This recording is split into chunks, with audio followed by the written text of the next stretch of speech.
Olá, minhas amigas e meus amigos, tudo bem com vocês? Eu sou Gustavo Eugênio do CGE Consultoria Estudos Jurídicos e hoje, pessoal, a nossa aula será de isenção de custas processuais e honorários periciais. Isso aí, certamente voltado para o concurso do TRT Rio, TRT RJ, já tem banca definida, é a Fundação Carlos Chagas. Os estudos estão fortes, pessoal, porque a gente não sabe quando que será publicado esse edital. Esse edital, ele ainda pode ser publicado no ano de 2024. Lógico, está muito em cima, talvez esse edital seja para o próximo ano, mas com certeza você já está estudando. Mas antes de mais nada, pessoal, se você não é inscrito nesse canal, se inscreva aqui no canal para você sempre receber esse conteúdo de direito do trabalho e processo do trabalho. Peço também que vocês deem um like nesse vídeo que irá ajudar aqui a divulgar o nosso canal. Peço também que vocês compartilhem esse vídeo. Por quê? Quando você compartilha esse vídeo, primeiro, você está ajudando uma pessoa que quer conhecer esse conteúdo de direito do trabalho e, no caso aqui, processo do trabalho, e também está ajudando o nosso canal, seja no YouTube e seja no Instagram. Olha só, pessoal, foi como eu já falei aqui para vocês, esse conteúdo de honorários periciais, isenção de custas aqui na Justiça do Trabalho, ele serve tanto para a advocacia, para aqueles advogados e advogadas que estão iniciando a sua trajetória na área trabalhista, como também para você que é um candidato do concurso do TRT. E por que serve para os dois?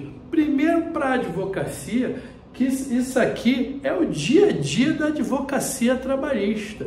Tudo que eu estou falando aqui não é nada teórico que você não use nos corredores do TRT. Todos os dias que eu estou trabalhando lá no meu escritório, eu estou usando esse conteúdo que eu falo para vocês. E eu falo para vocês e eu ensino porque é o meu dia a dia. Com base, logicamente, na legislação, na doutrina, eu passo a conceituação dos institutos, mas é o meu dia a dia como advogado trabalhista. E o servidor público, ele também precisa conhecer todo esse conteúdo, porque é do dia a dia dele também. Por exemplo, aqui, quando o juiz ele determina uma perícia, o servidor público ele vai intimar o perito para falar da proposta de honorários do trabalho pericial dele. Então o servidor público ele tem que conhecer. Quando fala de isenção de custos, o servidor público ele também precisa saber quem é, com base na CLT, aquelas pessoas de direito público isentas do pagamento de custas. Ele é um auxiliar da justiça e ele precisa saber conhecer o conteúdo de trabalho e principalmente processo do trabalho, porque ele usa o dia a dia. Então, precisa conhecer. E aqui, pessoal, olha só, hoje eu vou falar aqui sobre dois artigos, o artigo 790A e o artigo 790B. O artigo 790A, pessoal, ele nos fala o seguinte: são isentos do pagamento de custas a União, os estados, o Distrito Federal, os municípios, as autarquias e as fundações de direito público. O que ele está dizendo aqui?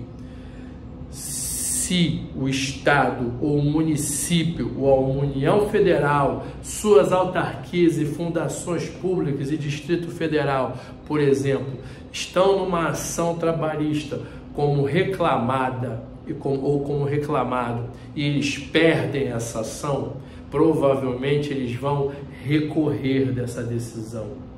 Quando eles forem recorrer dessa decisão, você já sabe muito bem que na Justiça do Trabalho, quando a parte sucumbente, quando a parte perdedora, ela recorre através do recurso ordinário, por exemplo.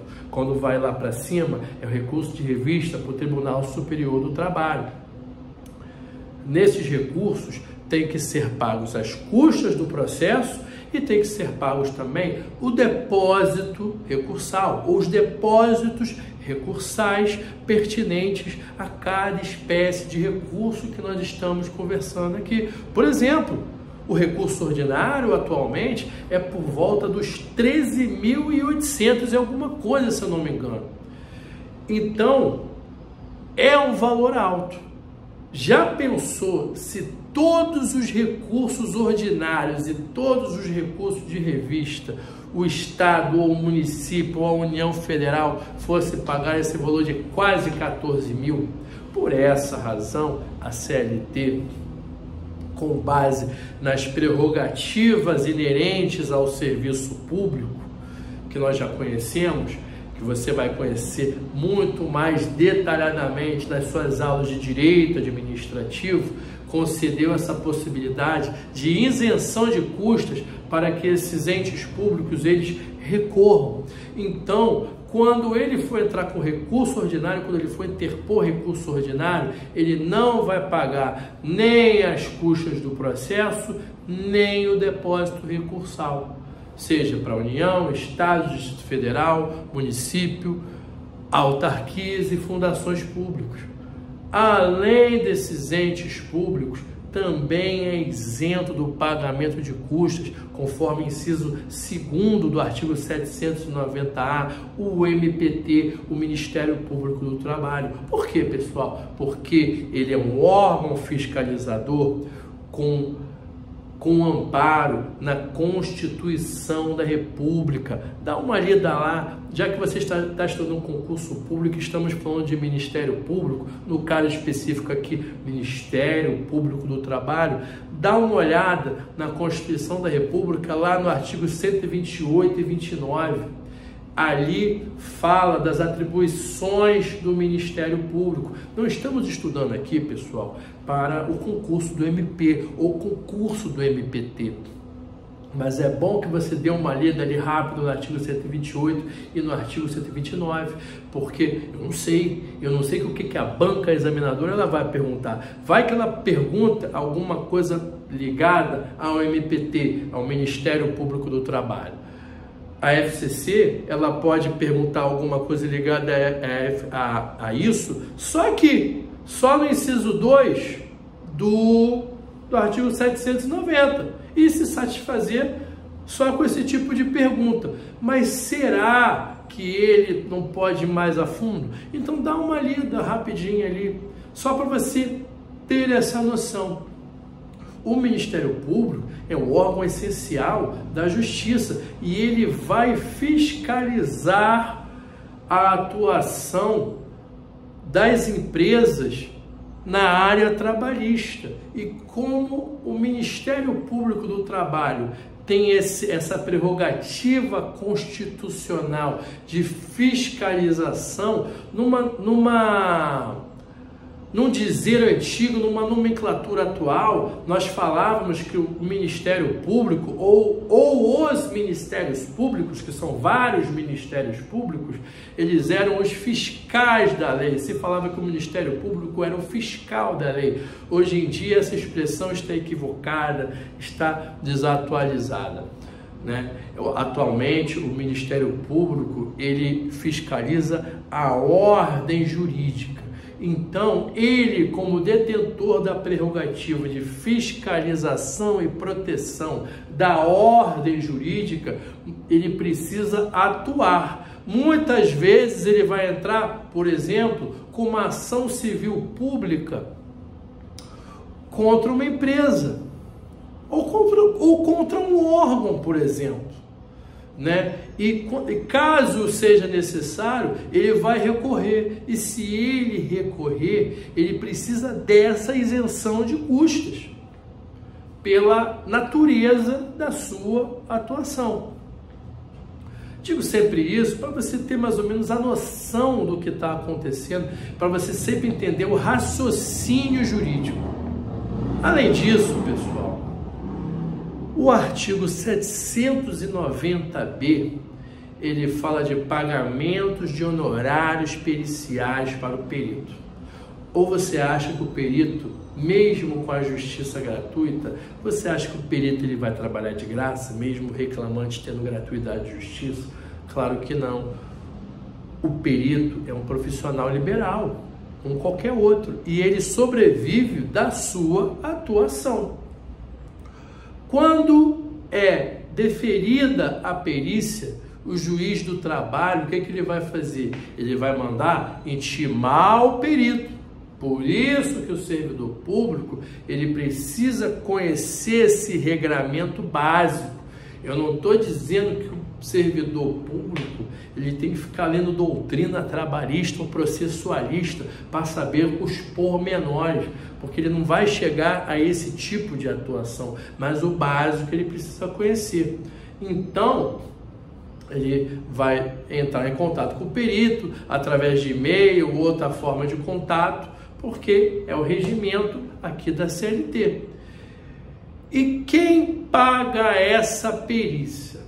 Com base no artigo 790B da Consolidação das Leis do Trabalho, a famosa CLT, quem paga os honorários periciais é a parte sucumbente. Quem perde, sucumbência, quem perde é o sucumbente. E, logicamente, esses honorários periciais serão pagos somente no final do processo. E por que tudo isso é importante? Quando eu digo que é a parte sucumbente, a parte que perde o processo, você só sabe quem perde o processo no final do processo. Então, outro detalhe muito importante aqui, até previsto no parágrafo 3º do artigo 790B. Não é permitido ao juiz pedir que a parte, qualquer das partes, adiante o pagamento dos honorários do perito. Isso está expressamente proibido no parágrafo 3º do artigo 790B da CLT. Por quê? O caput já falou, o pagamento será pago pela parte sucumbente. E por um raciocínio muito óbvio, você só saberá a parte sucumbente quando o processo se encerrar de forma definitiva. E toma cuidado, muitas vezes